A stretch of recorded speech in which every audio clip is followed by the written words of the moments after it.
والعشي يريدون وجهه ولا تعد عيناك عنهم تريد زينة الحياة الدنيا ولا تطع من أغفلنا قلبه عن ذكرنا واتبع هواه وكان أمره فرطا. محترم بزرگوں، نوجوان بھائیوں اور پردہ نشین خواتین اسلام، اللہ رب الجلال کا مجھ پر اور آپ سبھی حضرات اور خواتین پر بے انتہا فضل و کرم ہے کہ اس نے آج مجھ کو اور آپ کو یہاں اس گھر میں اکٹھا فرمایا تاکہ ہم اور آپ اللہ تبارک و تعالیٰ کی عبادت، اللہ تبارک و تعالیٰ کی ریاضت، اللہ تبارک و تعالیٰ کی بندگی کے سلسلے میں ہماری اپنی عملی زندگی کا جائزہ لے سکیں اور جو باتیں کتاب و سنت کی تعلیمات کی روشنی میں ہمارے سامنے آئیں ان باتوں کی روشنی میں خود کی اصلاح کر سکیں۔ حاضرین گرامی، اللہ تبارک و تعالیٰ نے انسان کو جب پیدا کیا تو اس انسان کے اندر اللہ تبارک و تعالیٰ نے بہت ساری خاصیتیں رکھی، بہت سارے اللہ تعالیٰ نے اس کے اندر عادتیں رکھی، خصوصیات رکھی۔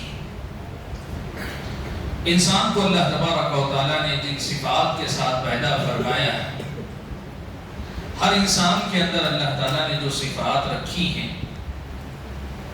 ان میں سے ایک اہم صفت ہے تأثر اور تاثیر کی، کہ انسان اثر قبول بھی کرتا ہے اور دوسروں پر بھی اثر انداز ہوتا ہے۔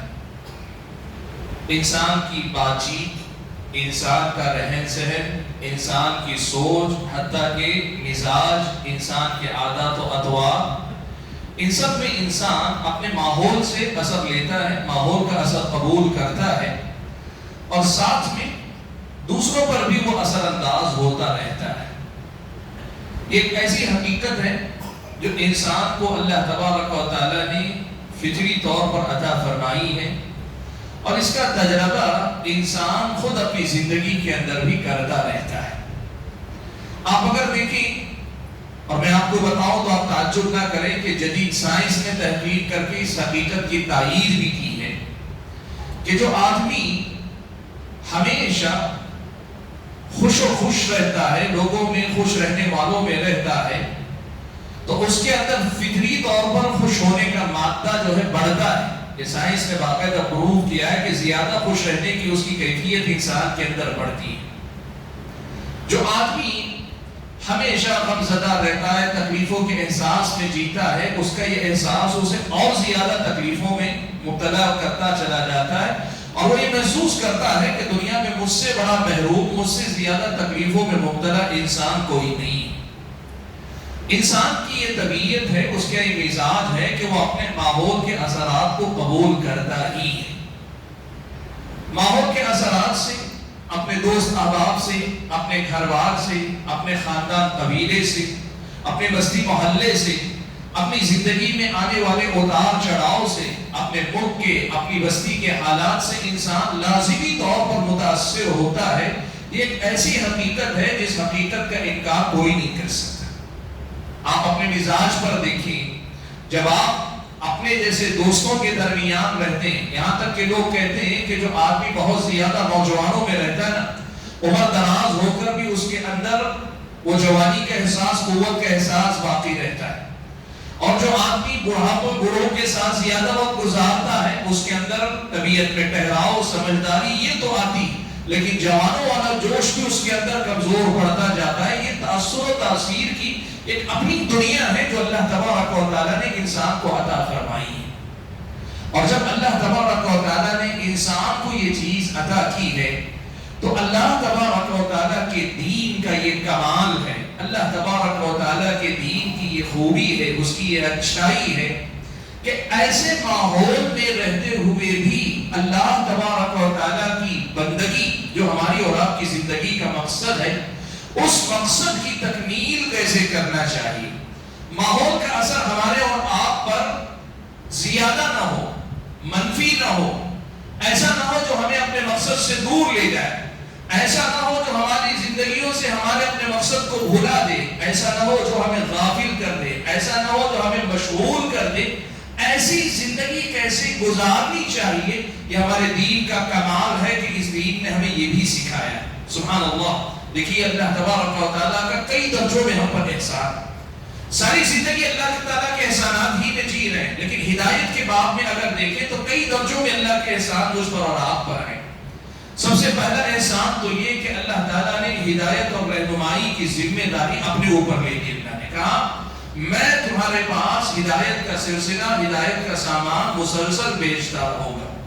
اللہ نے آسمان سے جب بھیجا نا، اللہ تعالیٰ اگر چاہتا تو یہ بھی تو کر سکتا تھا، آدم علیہ السلام کو یعنی ہم اور آپ کو دنیا میں بھیج دیتا، اس کے بعد کہتا دنیا میں میری نشانیاں میں نے رکھ دی ہیں، تم دنیا میں جاؤ ڈھونڈو، اگر ڈھونڈ کر صحیح نشانیوں کو پہچان کر، صحیح طریقے کو پہچان کر صحیح طریقے سے عبادت کرو گے کامیاب ہوگے، اور ڈھونڈے ناکام ہو گئے، ملا نہیں آپ کو وہ مقصود جو اللہ کو چاہیے، تو تم ناکام ہو جاؤ گے۔ اللہ چاہتا تو یہ بھی تو کر سکتا تھا، اللہ چاہتا تو کہہ دیتا نا کہ جاؤ دنیا میں بھیج دیا ہے تم کو، تم جاؤ ڈھونڈو اپنی مرضی سے اور طے کرو اللہ تعالیٰ کو کیا پسند ہوگا نہیں ہوگا، اللہ کو کیا چیز راضی کرے گی ناراض کرے گی، میں دیکھوں گا کہ تم میں سے جو میرے نزدیک مجھے جو پسند ہے وہ عمل لائے گا، میں قبول کروں گا، ورنہ میں دھتکار دوں گا۔ اللہ چاہتا تو یہ بھی کہتا نا، اللہ نے نہیں کیا۔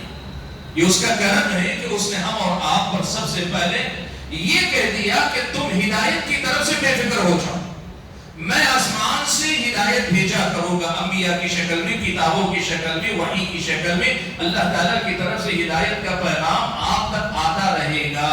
ایک تو یہ بات، ایک تو اللہ نے کہا کہ ہدایت کا سامان تمہارے پاس پہنچتا رہے گا، اور دوسری طرف یہ بھی اللہ تعالیٰ نے کیا انتظام کہ اللہ تبارک و تعالیٰ نے اس ہدایت کی حفاظت کی ذمہ داری اپنے سر اللہ تعالیٰ نے لے لی۔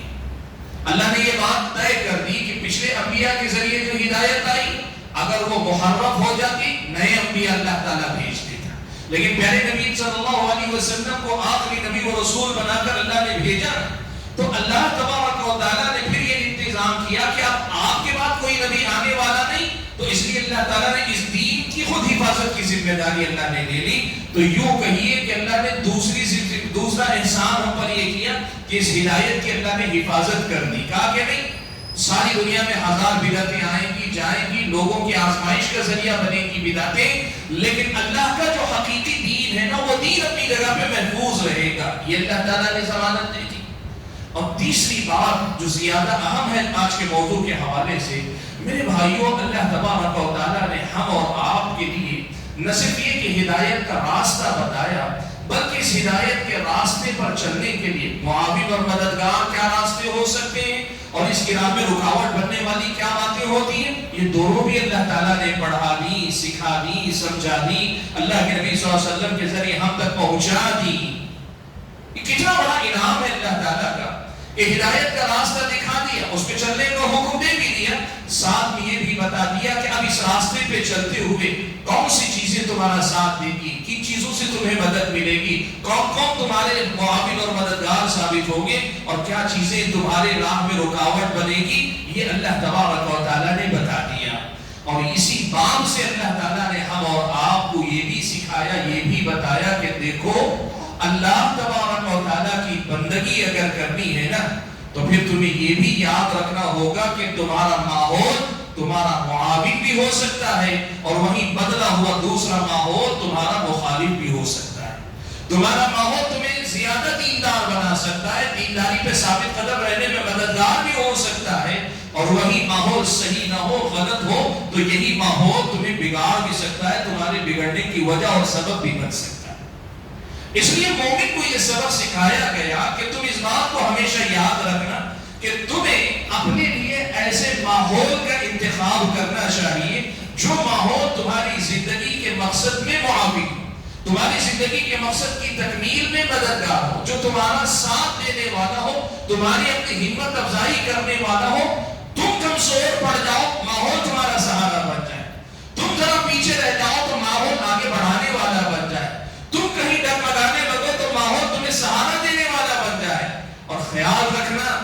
چاہے کتنے ہی متقی کیوں نہ ہو، کتنے ہی اچھے کیوں نہ ہو، ایسے ماحول سے اپنے آپ کو دور رکھنا جو ماحول برائیوں کا ہو، جو ماحول اللہ تعالیٰ کی نافرمانیوں کا ہو، اللہ تعالیٰ کی بغاوت کا ہو، اللہ تعالیٰ سے دوری کا ہو، اللہ تعالیٰ سے غافل کرنے والا ہو، اللہ تعالیٰ کی طرف سے مشغول کرنے والا ہو، ایسے ماحول سے اپنے آپ کو بچا کر رکھنا۔ سبحان اللہ، جو آیت کریمہ میں نے حمد و ثناء کے بعد آپ حضرات کے سامنے پڑھی نا، اسی ایک آیت میں اللہ تعالیٰ نے دونوں باتیں سمجھا کہ آپ کو کیسے ماحول کو اپنانا چاہیے اور کیسے ماحول سے آپ کو پرہیز کرنا چاہیے۔ وہ اس آیت میں اللہ نے بتا دیا کہ تمہارے سدھرنے میں تمہارے ماحول کا کردار ہے اور تمہارے اپنے بگڑنے میں تمہارے اپنے ماحول کا بڑا اثر ہے۔ یہ بات اللہ تعالیٰ نے اس آیت میں سمجھا دی۔ میں نے جو آیت پڑھی سورہ کہف کی یہ آیت ہے۔ سورہ کہف کی اس آیت میں اللہ تبارک و تعالیٰ نے پیارے نبی محمد صلی اللہ علیہ وسلم کو مخاطب فرمایا۔ ظاہر بات ہے اللہ کے نبی صلی اللہ علیہ وسلم سب سے پہلے اللہ کے بندے ہیں، سب سے قابل بندے ہیں۔ آپ کو اللہ تعالیٰ نے مخاطب کر کے یہ حکم دیا ہے تو اس کی اہمیت بڑھتی، ورنہ ضرورت اللہ کے نبی کو نہیں، ہم کو ہے، امتیوں کو ہے۔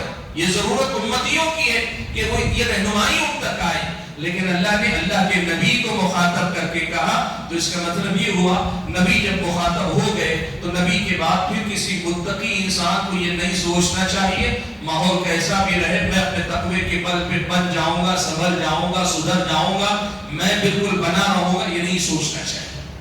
اللہ کے نبی کو اللہ نے مخاطب کر کے کہا وَاصْبِرْ نَفْسَكَ مَعَ الَّذِينَ يَدْعُونَ رَبَّهُمْ بِالْغَدَاةِ وَالْعَشِيِّ يُرِيدُونَ وَجْهَهُ۔ اے محمد صلی اللہ علیہ وسلم، آپ اپنے آپ کو ان لوگوں کے ساتھ روکے رکھیے، باندھے رکھیے، اپنے آپ کو ان کے ساتھ جوڑے رکھیے جو لوگ صبح شام اپنے رب کو پکارتے ہیں، یاد کرتے ہیں، اس کی عبادت کیا کرتے ہیں۔ یریدون وجہ، اور وہ عبادت میں بھی مخلص ہیں، ان کی عبادت سے ان کی دنیا داری، ان کے اپنے مفادات میں جڑے ہیں۔ خالصتاً لوجہ اللہ، جو اللہ تبارک و تعالیٰ کی عبادت کرتے ہیں، اللہ کی بندگی کرتے ہیں، آپ اپنے آپ کو ان کے ساتھ جوڑے رکھیے۔ وَلَا تَعْدُ عَيْنَاكَ عَنْهُمْ، اے محمد صلی اللہ علیہ وسلم آپ کی نگاہیں ان سے آگے نہ جائیں، آپ کی نگاہیں ان سے تجاوز کر کے کچھ اور لوگوں کو نہ دیکھیں۔ تُرِيدُ زِينَةَ الْحَيَاةِ الدُّنْيَا، کہ آپ دنیا کی زیب و زینت کا ارادہ کریں۔ وَلَا تُطِعْ مَنْ أَغْفَلْنَا قَلْبَهُ، اور آپ ان کی بات نہ سنیں جن کے دل کو ہم نے غافل کر دیا۔ وَاتَّبَعَ هَوَاهُ، اور جو اپنی خواہشوں کا پیروکار ہے۔ وَكَانَ أَمْرُهُ فُرُوطًا، اور جس آدمی کا معاملہ حد سے نکل جانے والا معاملہ ہے۔ کیا اللہ نے اس آیت میں کہا ہے؟ آیت کے شان نزول کے سلسلے میں الگ الگ باتیں مفسرین نے لکھی۔ ایک بات اس میں سے میں آج آپ کے سامنے ذکر کرتا ہوں۔ مفسرین نے لکھا ہے کہ اللہ کے نبی صلی اللہ علیہ وسلم اصحاب صفہ کے ساتھ بیٹھا کرتے تھے۔ اصحاب صفہ کون ہیں؟ یہ مومن صحابہ ہیں، متقی صحابہ ہیں، اللہ کی خاطر اپنا خاندان قبیلہ چھوڑ کے ہجرت کر کے مدینہ آئے ہوئے صحابہ ہیں، اور یہ صحابہ مسجد نبوی میں ہیں، لاچار ہیں، مجبور ہیں، ان کے پاس بر وقت کوئی چیز نہیں ہے، تو مدینے میں مسجد نبوی میں قیام کیے ہوئے اللہ کے نبی اللہ والے ایسے بندوں کے ساتھ وقت گزارتے ہیں، ان کو پڑھاتے ہیں، ان کو سکھاتے ہیں، ان کی تعلیم و تربیت میں لگے رہتے ہیں۔ اللہ کے نبی نیک لوگوں کے ساتھ اپنا وقت گزار رہے ہیں۔ ایسے موقع پہ مشرکین میں سے، یا پھر یوں کہیے کہ منافقین میں سے، یا پھر یوں کہیے کہ گمراہ لوگوں میں سے بعض لوگوں کا یہ مطالبہ آتا ہے کہ آپ یہ جو کمزور لوگ ہیں نا، یہ جو دنیاوی اعتبار سے جن کی کوئی ویلیو نہیں، کوئی حیثیت نہیں، کوئی وزن نہیں، ان کا کوئی جو ہے اعتبار نہیں ہے، ایسے لوگوں کے ساتھ ہمیں آ کر بیٹھنے کے لیے کہیں کہ نہیں ہوگا۔ ایسا کیجیے کہ آپ ان کو چھوڑیے، ان کو چھوڑ کر ہمارے پاس آئیے، بیٹھا کیجیے، ہمارے پاس آئیے، بیٹھا کیجیے۔ تو اللہ کے نبی صلی اللہ علیہ وسلم کو یہ ہوا، وہ جو بلا رہے ہیں وہ ان کا تکبر ہے کہ وہ لوگوں سے اپنے آپ کو اونچا سمجھتے ہیں، لیکن اللہ کے نبی کا لالچ یہ ہے، خواہش یہ ہے، یہ اللہ کے بندے چاہے کسی بہانے اسلام پہ آ جائے۔ اللہ کے نبی صلی اللہ علیہ وسلم کی یہ دل کی خواہش تھی کہ یہ جو لوگ ہیں، یہ سردار ہیں، یہ اصحاب ثروت ہیں، یہ سمجھدار لوگ ہیں، یہ سماج کے بڑے مانے جانے والے لوگ ہیں، یہ ہدایت پہ آ گئے تو اسلام کی بڑی تقویت ہوگی۔ بہت کچھ اللہ کے نبی سوچتے ہیں، تو اللہ نے کہا کہ نہیں، آپ یاد رکھیے آپ کو ان کے ساتھ رہنا ہے، ان کے ساتھ نہیں۔ وہ جو حق کے لیے جھک نہیں سکتے، حق کے لیے اپنے آپ کو آگے بڑھا کر نہیں لا سکتے، آپ کو ان تک جانے کی کوئی بات نہیں کرنی چاہیے. آپ کو ایمان والوں کو چھوڑ کر ان کے پاس جانے کی بات نہیں کرنی چاہیے. یہ اللہ تعالیٰ نے سکھایا. بھائیوں، پیارے نبی صلی اللہ علیہ وسلم کے سامنے جو صورتحال تھی، یہ آیت اس سیاق میں ضرور نازل ہوئی اور اسی معنی میں یہ آیت آئی ہے. لیکن اس آیت کا جو عمومی پیغام ہے جو تا قیامت ہم سب کے لیے، وہ یہی ہے کہ اپنے ماحول کا جائزہ لو. آپ اور میں کیسے ماحول میں رہتے ہیں، کس ماحول میں ہم اور آپ جیتے ہیں، یہ ہم اور آپ کو دیکھنا چاہیے. اس لیے کہ ہمارا ماحول ہمیں بنا بھی سکتا ہے، ہمارا ماحول ہمیں بگاڑ بھی سکتا ہے. میں آپ کے سامنے سب سے پہلے پیارے نبی صلی اللہ علیہ وسلم کی احادیث کی روشنی میں 2 مثالیں دیتا ہوں کہ کوئی ماحول ایک آدمی کو بنانے بگاڑنے میں کیا کردار ادا کر سکتا ہے. آپ جانتے ہیں پیارے نبی صلی اللہ علیہ وسلم نے زنا کا ارتکاب کرنے والے انسان کی سزائیں بیان فرمائی. آپ صلی اللہ علیہ وسلم اگر آدمی بدکار آدمی، زناکار آدمی، مرد ہو کہ عورت ہو، اگر وہ شادی شدہ ہے اور پھر وہ زنا کا ارتکاب کر رہا ہے، اسلامی شریعت اس کو کہتی ہے کہ وہ رجم کر کے کنکریاں مارنے، پتھروں سے مار کر اس کو ختم کر دیا جائے گا، رجم کر دیا جائے گا. لیکن اگر وہ آدمی غیر شادی شدہ، اس کی بیوی نہیں ہے، اور غیر شادی شدہ آدمی، کنوارا آدمی اگر جا کر زنا کرتا ہے، لڑکا ہو کہ لڑکی ہو، اللہ کے نبی صلی اللہ علیہ وسلم نے اس کے لیے سزا یہ تجویز فرمائی کہ جلد 100 کوڑے اسے لگائے جائیں گے. وَتَغْرِيبُ عَامٌ، اللہ کے نبی نے مزید کہا کہ اسے 1 سال کے لیے جلا وطن کر دیا جائے گا. اسے 1 سال کے لیے جلا وطن کر دیا جائے گا، یعنی اپنی بستی سے اسے نکال باہر کیا جائے گا، باہر بھیج دیا جائے گا. اب ایک تو یہ سزا جو 100 کوڑے لگے وہ سزا تو ہوئی، یہ جو ماحول سے، یہ جو اس کو 1 سال کے لیے جلا وطن کرنے، گھر سے بے گھر کرنے، بستی سے باہر نکالنے کا یہ جو حکم ہے، یہ اللہ کے نبی صلی اللہ علیہ وسلم نے کیوں دیا؟ اہل علم نے اس کے پیچھے کئی حکمتیں، کئی مصلحتیں بیان کی. ان میں سے ایک مصلحت یہ بھی ہے کہ ایک آدمی خواہشات کی غلامی میں جب جاتا ہے تو خواہشات کی غلامی سے نکلنا بہت مشکل ہوتا ہے. خواہشات کی غلامی سے آزادی بہت مشکل ہوتی ہے. اب ایک انسان جس ماحول میں رہ کر گناہ کا عادی ہوا ہے، زنا کا مرتکب ہوا ہے، اسی بستی میں رہے گا، اسی گلی محلے میں رہے گا، اسی گھر میں رہے گا، اسی ماحول میں رہے گا، تو چلتے پھرتے آتے جاتے ملاقاتوں کے وہ منظر یاد آئیں گے. اس کونے میں ملا تھا، اس کو کڑ میں دیکھا تھا، یہاں میری سرگوشی ہوئی تھی، وہاں میری بات ہوئی تھی، یہاں تنہائی کا موقع ملا تھا. یہ آدمی سزا پانے کے بعد سدھرنا چاہتا ہے، لیکن جن علاقوں میں گناہ کیا ہے وہ گناہ سے وابستہ یادیں، یہ دور و دیوار، یہ موقع و محل اسے اپنے گناہ کی بار بار یاد دلاتے رہیں گے. ایسی صورت میں خواہشات کی غلامی سے نجات پانا ویسے ہی مشکل ہے. اس پر مستزاد اگر بستی محلے کا ماحول وہی گناہ کی پرانی یادیں تازہ کرنے والا ہو، آدمی کے لیے گناہ سے چھٹکارا پانا مشکل ہو جائے. اسلامی سزائیں صرف سزائیں نہیں ہیں، اسلامی سزائیں ایک انسان کی اصلاح ہے، ایک انسان کی درستگی کی طرف آگے بڑھانے والا راستہ ہے.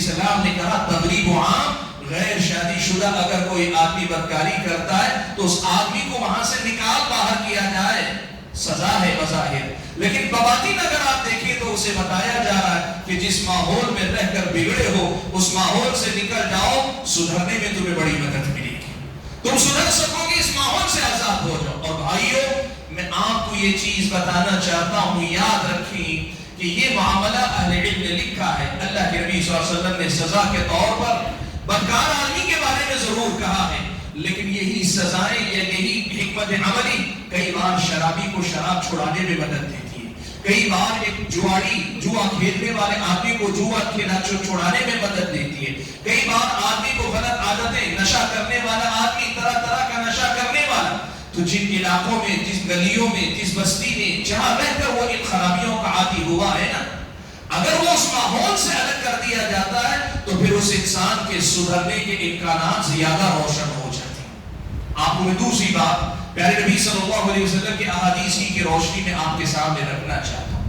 اللہ کے نبی صلی اللہ علیہ وسلم نے بنی اسرائیل کے اس آدمی کا واقعہ بیان کیا جس نے 99 لوگوں کو قتل کیا تھا، 99 لوگوں کو اس نے قتل کر دیا تھا، اور اس کے بعد اس کے دل کے اندر ملامت کا جذبہ جوش مارتا ہے تو وہ آتا ہے اور آ کر ایک عابد و زاہد دیندار آدمی سے پوچھتا ہے کہ میرے لیے توبہ کا کوئی امکان ہے، میرے لیے توبہ کی کوئی گنجائش ہے؟ تو وہ عابد آدمی تھا، عبادت گزار تھا، نیک تھا، لیکن علم تو نہیں رکھتا تھا. اس نے دیکھا 99 لوگوں کا قتل کیا، اتنا بڑا مجرم، اس کی تو معافی نہیں ہو سکتی. اپنی سوچ سے اس نے جواب دے دیا، کہہ دیا تیرے لیے معافی نہیں ہے. اتنا غصہ آیا کہ اس نے اس کو بھی قتل کر دیا، پورے 100 مکمل ہو گئے. اب اس کے بعد وہ آیا، اگلی ملاقات کسی علم والے سے ہوئی. علم والے سے جب اس نے سوال پوچھا تو عالم نے اسے جواب دیتے ہوئے کہا کہ اگر تم توبہ کرتے ہو تو یقیناً اللہ تبارک و تعالیٰ توبہ کرنے والے گنہگار کی توبہ کو قبول کرتا ہے. تم سچے دل سے توبہ کرو، اللہ توبہ قبول کرے گا. ایک بات. دوسری بات، اس عالم نے اس آدمی سے، توبہ کرنے والے گنہگار سے، توبہ کرنے والے قاتل، وہ جو 100 لوگوں کا قتل کر چکا تھا، اس سے کہا کہ ایک کام کرو، اب تک جس بستی میں رہتے رہے ہو نا، اس بستی کو چھوڑ دو، اس بستی کو چھوڑ کر فلاں بستی چلے جاؤ، وہ نیک لوگوں کی بستی ہے، یہاں تم رہو گے تو تمہیں سدھرنا مشکل ہوگا. اس کے مقابلے میں نیک لوگوں کی بستی کی طرف جاؤ گے تو ان کی صحبت میں رہ کر تم سدھر پاؤ گے. سبحان اللہ. آپ جانتے ہیں یہ بندہ نکل کر جا رہا تھا، راستے ہی میں اس کا انتقال ہو جاتا ہے، بیچ راستے اس کا انتقال ہو جاتا ہے. نبی علیہ السلام نے فرمایا کہ فرشتے لپک کر آئے، بری روح کو لے جانے والے فرشتے بھی لپک کر آئے، نیک روح کو لے جانے والے فرشتے بھی لپک کر آئے. دونوں کے دونوں چاہتے تھے کہ اسے لے جائیں. بری روح لے جانے والے کہہ رہے تھے 100 لوگوں کا قاتل انسان ہے، ہم لے جائیں گے. نیک روح کو لے جانے والے کہہ رہے تھے یہ توبہ کر چکا، توبہ کر کے اپنے آپ کو سدھارنے کے لیے دوسری بستی کی طرف لے جا رہا ہے، ہم اس کی روح لے جائیں گے. حدیث کے مطابق نبی علیہ السلام فرماتے ہیں اللہ تبارک و تعالیٰ نے یا تو حکم دیا یا پھر ان کے وہاں بات ان تک پہنچائی. اللہ نے حکم دیا کہ وہ زمین نہ پی جائے. اگر وہ برائی کے شہر سے قریب تھا تو بری روح والے لے جائیں، اور اگر نیکی کی بستی سے قریب تھا تو نیک روح لے جانے والے فرشتے لے جائیں. اللہ کے نبی فرماتے زمین جب ناپی جا رہی تھی، حقیقت یہ تھی کہ وہ برائی کی زمین سے قریب تھا، نیکی کی سرزمین سے دور تھا. لیکن اللہ نے حکم دیا اے زمین تو سکڑ جا. نیکی کی طرف والی زمین سکڑ گئی، برائی کی طرف والی زمین سے کہا تھوڑا تو اور پھیل جا. ناپ کے دیکھا گیا ابتدا میں جو برائی کی سرزمین سے قریب تھا، توبہ اتنی سچی تھی کہ اللہ تعالیٰ نے اسے نیکی کی بستی سے قریب کر دیا. حاضرین گرامی، اس حدیث میں بڑے سبق ہیں، لیکن سب سے بڑا سبق جو آج کے عنوان سے جڑا ہوا مجھ کو اور آپ کو ملتا ہے وہ کیا ہے؟ قاتل بھی اگر قتل سے توبہ کرنا چاہے نا تو اسے اپنا ماحول بدلنا چاہیے. اسے اپنا ماحول بدلنا چاہیے کہ بغیر ماحول کے بدلے ہوئے سدھرنے کا ایک کام بہت مشکل ہے. میرے بھائیوں دیکھو، 2 باتیں یہاں یاد رکھو. 2 باتیں آپ یاد رکھو. آپ اگر برے ماحول میں رہ کر نیکی کی حفاظت کرنا، نیک رہنا چاہتے ہیں، مشکل ہے، بسا اوقات ناممکن ہے. اور دوسری طرف آپ برے ماحول میں رہ کے سدھرنا چاہتے ہیں، آپ جو ہے برے ماحول میں رہ کے اچھے بننا چاہتے ہیں، مشکل ہے آپ کے لیے. آپ کی ذمہ داری یہ ہے کہ آپ نیک رہ نہیں سکتے یا برائی سے توبہ کرنا چاہے، برے ماحول میں رہتے ہوئے برائی سے توبہ کرنا چاہے، یہ بھی نہیں کر پائیں گے. آپ کے لیے یہ ضروری ہے کہ اپنے ماحول کو بدلنے کی کوشش کریں. میرے بھائیوں، آپ یہ سوچ رہے ہوں گے کہ یہ برائی کے ماحول کو بدلنے کی اتنی ساری باتیں آپ کے سامنے ہو رہی ہیں، تو آج ہمارے اور آپ کے ماحول سے اس کا کہاں تعلق ہے؟ بڑا گہرا تعلق ہے اللہ کے ملک. آپ سب سے پہلے یہ بات یاد رکھیں، یہ ملک بہت بڑا ہے، بہت وسیع ہے، لیکن اس ملک کے اندر بستی محلوں کو اگر آپ دیکھیں، بسا اوقات ایک شہر پرانے زمانے کے ایک صوبے کے برابر ہے. آپ کا شہر حیدرآباد اگر آپ دیکھیں پورے ایک صوبوں سے بڑا نظر آتا ہے. ایسی صورت میں آپ کی یہ میری ذمہ داری بنتی ہے کہ ہم اپنا گھر جہاں بناتے ہیں نا، اپنی رہائش کے لیے جو محلہ چنتے ہیں، ہم کیا دیکھتے ہیں پتا ہے؟ شہر کا پوش علاقہ کون سا، ہم یہ دیکھتے ہیں پاک و صاف علاقہ کون سا، یا پھر یہ دیکھتے ہیں پڑھے لکھے یا مالدار لوگوں کا علاقہ کون سا. ان میں سے کچھ خوبیاں اسلام کی نظر میں بھی خوبیاں ہیں، لیکن ہماری نظر اور خوبیوں کی طرف اسلامی خوبی کے طور پر نہیں ہوتی. زمانے میں ایک اسٹیٹس کا مسئلہ ہے کہ ہم کس محلے میں رہتے ہیں، کس بستی میں رہتے ہیں، کہاں رہتے ہیں. اللہ کے بندو، فیصلہ کس بنیاد پہ کرو. میں جس علاقے میں رہ رہا ہوں، میں جس محلے میں رہ رہا ہوں، جہاں رہ رہا ہوں، وہاں میرے اور آپ کے دین و ایمان کے لیے کتنا فائدہ ہے، کتنا نقصان ہے. یہ ماحول مجھے سدھرنے میں، یا میں نیک ہوں تو مجھے نیک رہنے میں، یا مجھے اپنی نیکی میں ترقی کرنے میں کتنی مدد دے گا، اور اس کے مقابلے میں یہ ماحول مجھے نیکی سے کتنا دور لے جائے گا، کتنا غافل کرے گا. یہ اصل میں پیمانہ ہونا چاہیے. اور ایک مومن کی زندگی میں اس کے آخرت سے بڑی کوئی چیز نہیں تو آخرت کے نفع و نقصان کی بنیاد پر ہونے والے فیصلے سے بڑا کوئی فیصلہ اس کی زندگی میں نہیں ہوتا. آج آپ دیکھیں ہمارے اور آپ کے سماج کا بڑا مسئلہ یہ ہے کہ شاید ہم میں کی ایک اکثریت ایسی ہو کہ جن کے دلوں میں سدھرنے کا، نیک بننے کا ارادہ ہے لیکن بن نہیں پاتے. کیوں نہیں بن پاتے؟ کئی اسباب ہیں. ان میں سے ایک اہم سبب یہ ہے کہ ہم برائی میں رہ کر سدھرنے کی بات کرنا چاہتے ہیں. ہم نیکی کی راہ کی طرف، نیک ماحول کی طرف جانا نہیں چاہتے، پھر بھی سدھرنا چاہتے. میرے بھائیوں دیکھو ایک مسئلہ آپ سمجھو، ہمارے اور آپ کے سدھار اور بگاڑ کا مسئلہ کیا ہے آپ کو معلوم ہے. اللہ تعالیٰ نے سدھار کے لیے ہمارے نفس میں اللہ تعالیٰ نے تقویٰ رکھا ہے. اللہ نے ہمارے نفس میں تقویٰ رکھا. اللہ تعالیٰ نے ہمارے اور آپ کے دل میں نفس لوامہ رکھا، ملامت کرنے والا نفس رکھا ہے. لیکن اس کے ساتھ ساتھ یہ بات یاد رکھیں، 3 چیزیں ہیں جن سے ہم بیک وقت لڑ رہے ہوتے ہیں. ہم میں سے ہر آدمی روزانہ صبح اٹھتا ہے شام سونے تک، بلکہ بستر پر بھی بسا اوقات ایسا 3 چیزوں سے آدمی لڑتا ہے. اور یہ 3 چیزوں کو پہچان کر آدمی اگر لڑے گا تبھی کامیاب بھی ہوتا ہے. سب سے پہلی چیز تو انسان کا اپنا نفس ہے، نفس امارہ، وہ جو برائیوں کی طرف ابھارتا ہے، برائیوں کو اچھا کر کے دکھاتا ہے، برائیوں کی طرف آپ کو کھینچ کر لے جاتا ہے، مائل کرتا ہے آپ کو برائیوں کی طرف. ایک نفس امارہ. دوسری چیز ہے جس سے ہم اور آپ لڑ رہے ہیں، شیطان مردود، ابلیس، جو صبح شام ہمارے پیچھے پڑا ہے. ثم لآتينهم من بين أيديهم ومن خلفهم وعن أيمانهم وعن شمائلهم، جو آگے سے بھی آتا ہے، پیچھے سے بھی آتا ہے، دائیں سے بھی آتا ہے، بائیں سے بھی آتا ہے، ہر طرف سے ہم اور آپ پر حملہ کرتا ہے. چوطرفہ حملہ ہم اور آپ پہ کرتا ہے.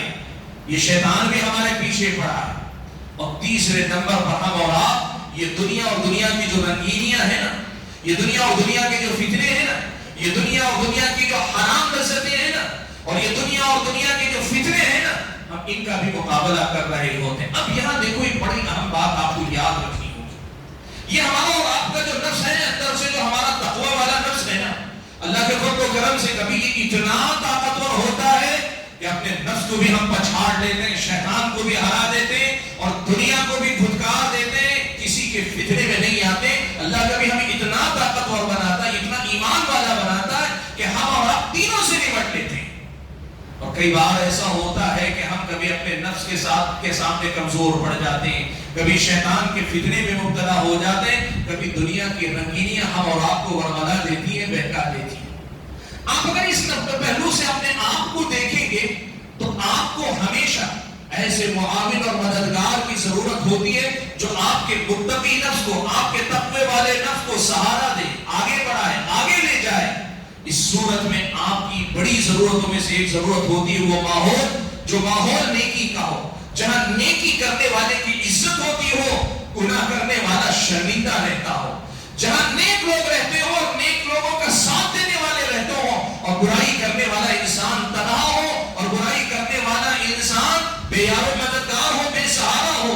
جہاں اللہ تبارک و تعالیٰ کی نیکی میں پیچھے رہ جانے پہ لوگ افسوس کرتے ہو، اور برائی اگر ہو جائے تو اتنی شدت سے محسوس کرتے ہو کہ جیسے اللہ کے نبی کی دربار میں، اللہ کے نبی کی مجلس میں، اللہ کے نبی کی مسجد میں اپنے گناہ کا اعتراف لے کر لوگ پہنچتے تھے. طہرنی یا رسول اللہ، اللہ کے رسول مجھے پاک کر دیجئے.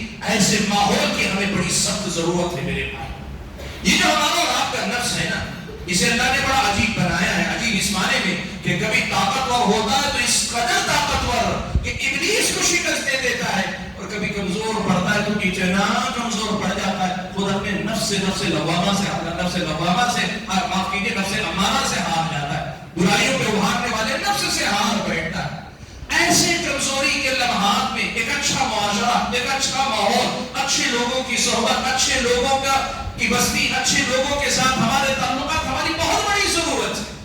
یہ اگر ہمیں ملی نا تو ہم اور آپ بڑے طاقتور ہوتے ہیں، اور ہمارے کمزور لمحات میں بھی ہم بڑے تیزی سے آگے بڑھنے والے ہوتے ہیں. اور اگر یہ نہ ملے تو ہم اور آپ بہت پیچھے رہ جاتے ہیں. میرے بھائیوں، میں آپ کو بتانا چاہوں گا، وقت اجازت نہیں دیتا کہ میں مثالوں میں تفصیل میں جاؤں، لیکن بنیادی ایک پیغام دینا چاہتا ہوں، اس کی روشنی میں آپ کو یہ بتانا چاہوں گا کہ یاد رکھیں اس بات کو کہ صحابہ کرام رضوان اللہ تعالی مجمعین کا معاملہ جو ہم دیکھتے ہیں نا، کہ نیکیوں میں سبقت کرنے والے، نیکیوں میں آگے بڑھ جانے والے، نیکیوں میں ایک دوسرے کا مقابلہ کر لے جانے والے، یہ لوگ کیسے تھے؟ اس لیے کہ ماحول انہوں نے ویسا بنا کے رکھا تھا۔ اور گناہ ایک تو بہت کم ہوتے تھے، لیکن اگر ہو بھی جاتے گنہگار اپنے گناہ پہ بے چین ہو جاتا، بے قرار ہو جاتا۔ یہ جو تڑپ گناہ کے بعد جو آتی نا، یہ نیکی کا اثر ہے، نیکی کے ماحول کا اثر ہے۔ ایسا نہیں کہ برے لوگ نہیں تھے، ان کے درمیان منافق بھی تھے جو برے تھے، لیکن اس کے باوجود نیکی کا غلبہ جب ماحول پہ ہوتا ہے نا، تو پھر یقین مانیے بڑی آسانی کے ساتھ، بڑی کامیابی کے ساتھ ہم اور آپ کامیاب ہونے لگتے۔ بھائیو، بات کو آگے بڑھاتے ہوئے میں ایک بڑی اہم بات کی طرف آپ کو لے کر چلنا چاہتا ہوں۔ میرے بھائیو، ہم اور آپ کی یہ ذمہ داری بنتی ہے کہ ہم اور آپ خود کے لیے اور اپنے بال بچوں کے لیے، اپنے خاندان قبیلے کے لیے ایک اچھا ماحول فراہم کرنے کی کوشش کریں۔ نئے زمانے کا ایک بہت بڑا مسئلہ ہے۔ مسئلہ کیا ہے؟ ہم اور آپ اچھے لوگ ہیں، میں سب کی بات کر رہا ہوں، ہم سب اچھے لوگ۔ کیسے اچھے لوگ ہیں؟ ہم نے کفر نہیں کیا، اللہ کے فضل و کرم سے ہم ایمان لائے، یہ ہمارے اچھے ہونے کا ثبوت ہے۔ اللہ کا فضل و کرم ہے، ہم سب اچھے ہیں کہ بدعتوں میں نہیں گئے، ہم بدعتوں کے بجائے سنت کی طرف آئے۔ یہ اللہ تعالیٰ کی طرف سے توفیق ہے، یہ اچھے ہونے کی ایک اور علامت ہے۔ اللہ تعالیٰ کی طرف سے اللہ نے ہمیں اچھا بنایا، اس اچھے ہونے کی ایک علامت یہ بھی ہے کہ اللہ کی توفیق سے نمازوں کی پابندی کرتے ہیں، روزے رکھتے ہیں، توفیق کے مطابق حج و عمرہ بھی کرتے ہیں، زکوٰۃ کو دیتے ہی ہیں، صدقہ و خیرات کرتے ہیں۔ کوتاہی ہوتی ہے، کبھی گڑبڑ ہوتی ہے، کبھی بیشی، لیکن کوشش کرتے ہیں اچھے لوگ ہیں۔ لیکن میں آج آپ کو یہ بات بتانا چاہوں گا، ہم اچھے لوگوں میں برائیاں بڑھتی جا رہی ہیں ایک ایسے ذریعے سے جس کا تعلق ماحول سے ہے، حالانکہ ہم اسے ماحول کی خرابی نہیں سمجھ رہے۔ لیکن میں نے ابھی کہا نا، اچھے ماحول میں رہیں تو آپ کو اچھائی کی مدد ملے گی۔ آج ہمارا اور آپ کا معاملہ یہ ہے کہ جو اچھے ہیں اور اچھے ماحول میں رہتے ہیں، کہ بستی میں شراب کی دکانیں نہیں ہیں، بستی میں زنا کے اڈے نہیں ہیں، بستی میں جوا کھیلنے کے مقامات نہیں ہیں، یا ہیں بھی تو لوگ ڈرے چھپے رہتے ہیں وغیرہ، اس اعتبار سے تو بہت اچھے ہیں، ہم بہت اچھے ماحول میں رہنے کی کوشش کرتے ہیں۔ لیکن میرے بھائیوں، یہ پہلو ہم اور آپ نظر انداز کیے ہوئے ہیں کہ ہمارے گھروں میں موجود یہ جو ٹی وی ہے، ہمارے اور آپ کے گھروں میں یہ جو اسمارٹ فونز آئے ہیں، ہمارے اور آپ کے گھروں میں یہ جو ٹیب ہیں، یہ مختلف جو ذرائع جدید آلات کی شکل میں، ہم اور آپ کو یہ دیکھنا پڑے گا کہ اچھے سے اچھے گھر کے ماحول کو بھی ان چیزوں نے خراب کیا ہوا ہے۔ آپ کا گھر بہت اچھا ہے، آپ کا بچہ بہت اچھا ہے، لیکن آپ کے بچے کے ہاتھ میں یہ جو آپ نے موبائل دیا ہوا ہے، اگر اس موبائل پر وہ کوئی غلط چیز دیکھ رہا ہے، وہ آپ کے گھر میں اچھے ماحول میں رہ کر بھی وہ غلط ماحول میں جی رہا ہے۔ بھائیو، آپ کو اور ہم کو یہ جو ہے سنجیدگی سے سوچنا پڑے گا۔ اور آج اس عنوان کے انتخاب کے پیچھے اصل جو وجہ ہے نا، وہ یہی ہے۔ اصل جو چیز ہے جس کے لیے اس عنوان کا انتخاب ہوا، وہ یہی ہے۔ ہم بہت حد تک ظاہری اعتبار سے بڑے اچھے ماحول میں خود کو اور اپنی آنے اولاد کو بسا رہے ہیں، لیکن یہ جو ٹی وی ہے، یہ جو موبائل ہے، یہ جو ذرائع ہیں، ان ذرائع سے برے ماحول نے ہمیں اپنے گھیرے میں لے لیا ہے، ہمیں اپنی لپیٹ میں لے لیا ہے۔ اور میں آپ کو یہ بات بتانا چاہوں گا، برے ماحول کا مطلب ضروری نہیں کہ کوئی گندی چیزیں دیکھے، ضروری نہیں۔ آپ سمجھے میری بات؟ یہ جو ٹی وی کلچر کی میں بات کر رہا ہوں، یہ جو میرے موبائل کی انٹرنیٹ کی دنیا کے ذریعے مختلف ذرائع فیس بک وغیرہ کی بات کر رہا ہوں، ضروری نہیں کہ گندی چیزیں دیکھیں، کوئی غلط چیزیں دیکھیں، فلمیں دیکھیں، وہ ضروری بھی نہیں۔ لیکن آپ کم سے کم یہ دیکھیں، دو کلچر ہیں یہاں پر، ہم جہاں جیتے ہیں نا، یہاں دو کلچر ہیں میرے بھائی۔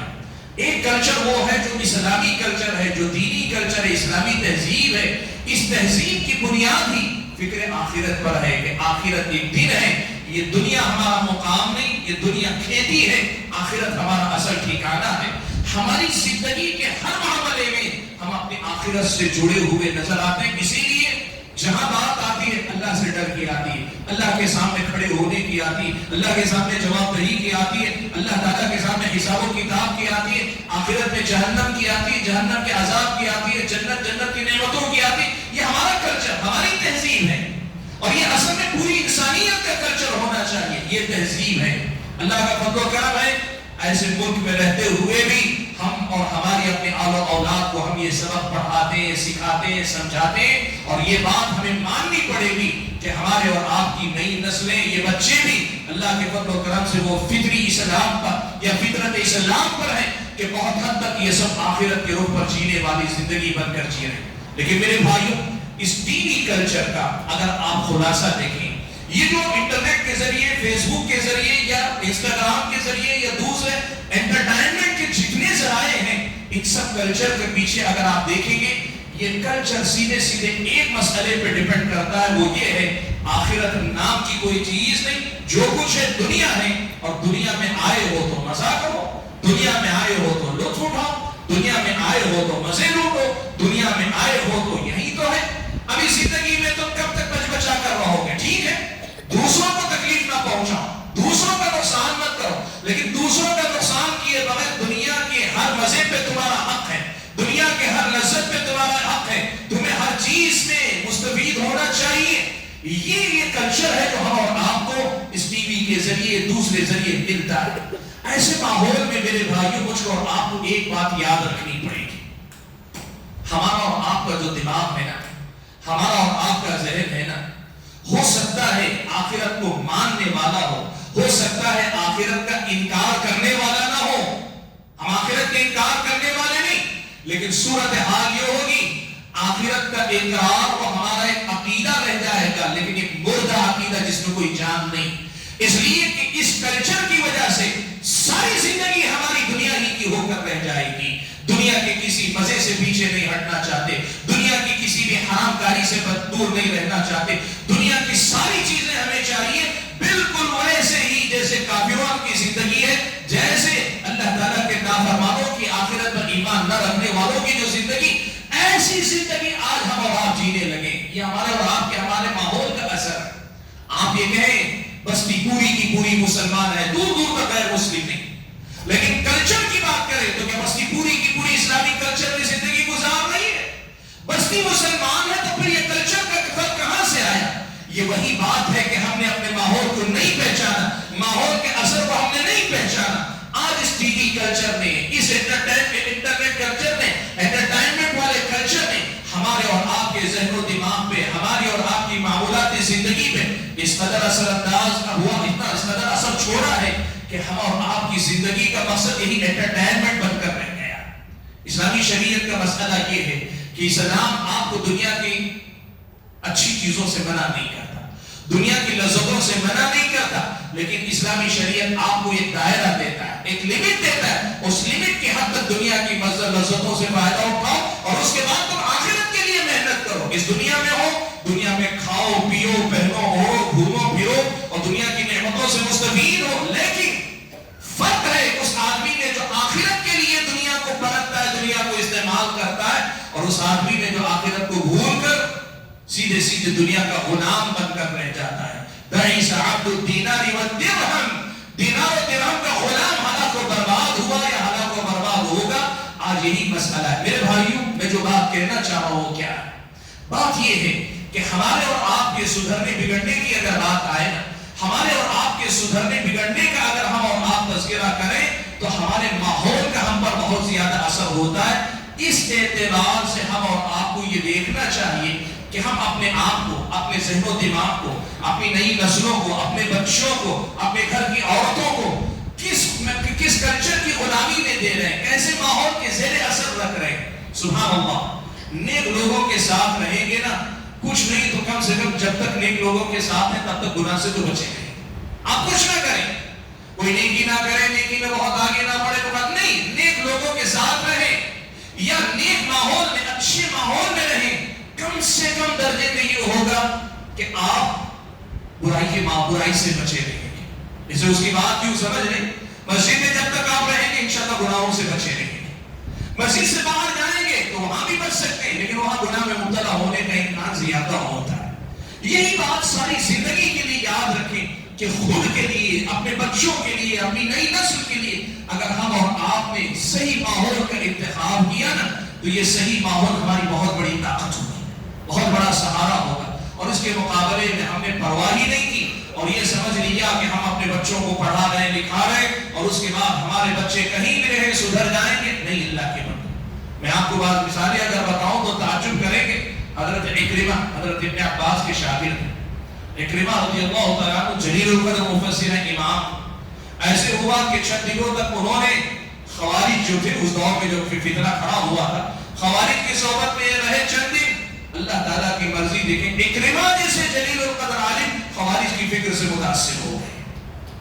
آپ اس سے جو ہے بچ نہیں سکتے، ماحول کے اثرات سے بچ نہیں سکتے. آپ کو اندازہ بھی نہیں ہوگا کہ کیسے آپ کی میری سوچ ماحول سے آپ سے متاثر ہوتے، اثر قبول کرتی. اسی لیے اسلامی شریعت نے اس بات کی ترغیب دلائی ہے کہ ہم اور آپ اپنے ماحول کی بھی اس حیثیت سے فکر کریں کہ جہاں دنیا میں بہت ساری چیزیں ہمارے سدھرنے بگڑنے میں اپنا کردار ادا کرتی ہیں، وہیں ہمارا اور آپ کا ماحول بھی ہمیں اور آپ کو سدھارنے بگاڑنے میں اپنا کردار ادا کرتا ہے. اچھا ماحول، اچھے ساتھی، اچھی بستی، اچھا محلہ، اچھا علاقہ ہماری اور آپ کی طاقت ہے، تو وہی برا ماحول، برے دوست، برا علاقہ ہم اور آپ کو بگاڑنے کا سبب بنتا ہے. آج کی ملاقات میں جو میرے پیغام دینا تھا وہ یہی بنیادی پیغام ہے کہ آپ اور میں اس حقیقت کو یاد رکھیں کہ ماحول سدھار اور بگاڑ میں اپنا کردار ادا کرتا ہے. اس لیے جس طرح اپنی زندگی میں ہمیشہ اچھی چیزوں کا انتخاب کرتے ہیں نا، ہم سلیکشن کرتے ہیں، ہم چوزی ہیں، ہم سلیکٹیو ہم کو منتخب کرتے ہیں کہ بہت اچھی کوالٹی بھی اور بہت اچھی کوانٹٹی بھی، ہر چیز اعلیٰ معیار کی. اسلامی شریعت کہتے ہیں ماحول بھی اسی طرح چوز کرو، تلاش کرو، ڈھونڈو. ہو سکتا ہے کچھ لوگوں کو ماحول برا مل گیا ہو سکتا ہے کہ آپ ایسے محلے میں رہ رہے ہیں جس محلے میں برائی عام ہے، اللہ نے پیدا کر دیا جہاں اللہ کو پیدا کرنا تھا، لیکن یہ آپ کی مجبوری نہیں کہ آپ وہیں رہیں. اللہ کی زمین بہت کشادہ ہے، وَأَرْضُ اللَّهِ وَاسِعَةٌ، اللہ کی زمین کشادہ ہے. برائی کے علاقے سے نیکی، کچھ نہیں تو ایک گلی سے دوسری گلی منتقل ہو جاؤ، کچھ نہیں تو ایک گھر سے دوسرے گھر منتقل ہو جاؤ. کم سے کم ایک برے پڑوسی کے اور آپ کے درمیان ایک گھر سے 2 گھر بھی آئیں، کم سے کم تھوڑا سا تو دوری ہوگی. اپنے آپ کو بہتر سے بہتر ماحول دینے کی کوشش کریں، اور جتنا اچھا ماحول ہم اور آپ اپنے آپ کو دیں گے، نیکی پہ چلنا، برائی سے بچنا ہمارے اور آپ کے لیے اتنا ہی آسان ہوگا.